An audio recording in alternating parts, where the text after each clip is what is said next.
How does the Fourth Amendment protect us from unwarranted GPS tracking? To find out, you have to read United States versus Jones, but it's 41 pages long. Don't have time for that. I've got you covered.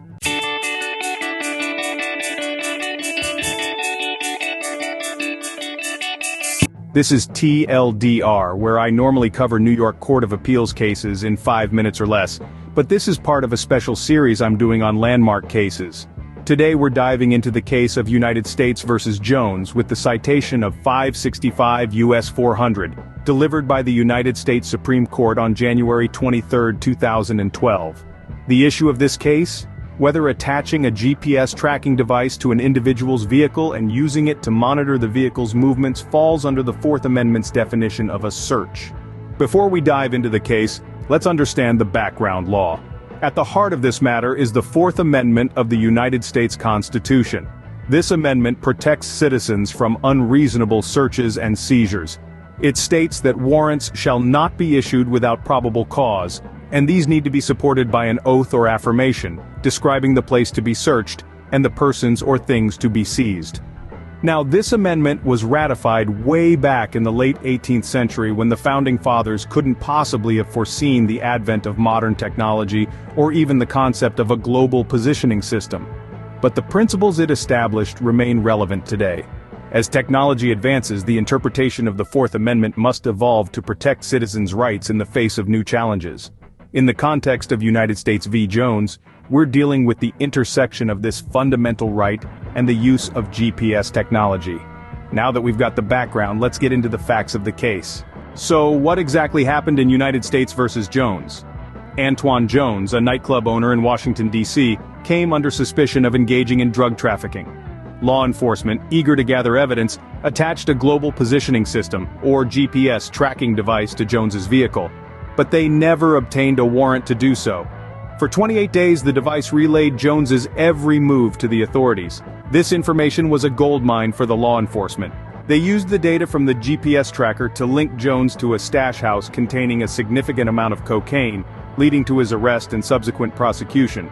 But remember, all this evidence was obtained without a valid warrant, which is a prerequisite for a search under the Fourth Amendment.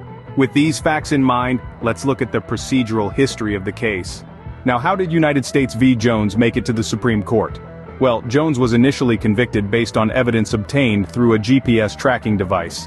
Not happy with the outcome, Jones appealed, arguing that the evidence was obtained in violation of the Fourth Amendment.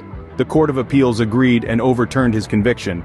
Not ready to let it go, the government petitioned the Supreme Court to hear the case, which it agreed to do. That brings us to the Supreme Court's decision. What did the Supreme Court decide in United States v. Jones? Well, the Supreme Court unanimously agreed that attaching a GPS device to Jones's vehicle indeed constituted a search under the Fourth Amendment. They held that this was unconstitutional without a valid warrant, a decision that marked a significant shift in interpreting privacy rights in the digital age. Justice Scalia, who wrote the majority opinion, emphasized that the government had physically trespassed on Jones's personal property to gather information. Judge Scalia noted that at the country's founding, the Fourth Amendment meant law enforcement could not trespass upon a civilian's personal property. But the concurring opinions also deserve a mention.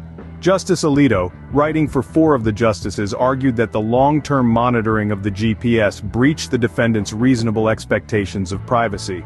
Similarly, Justice Sotomayor voiced concerns about the power of technology to erode privacy rights, suggesting that the law must evolve to keep pace with these changes. Finally, let's look at the impact of this landmark case. How has United States v. Jones shaped our understanding of the Fourth Amendment and privacy rights? Well, this case has been a game changer. It has significantly impacted law enforcement practices by setting boundaries on the use of technology for surveillance. The ruling emphasized that placing a GPS on a vehicle without a warrant is a violation of the Fourth Amendment, hence, shaping the way law enforcement agencies operate. The influence of this case doesn't stop there. It has been cited in numerous subsequent cases, setting a precedent for privacy rights in the era of rapid technological advancement.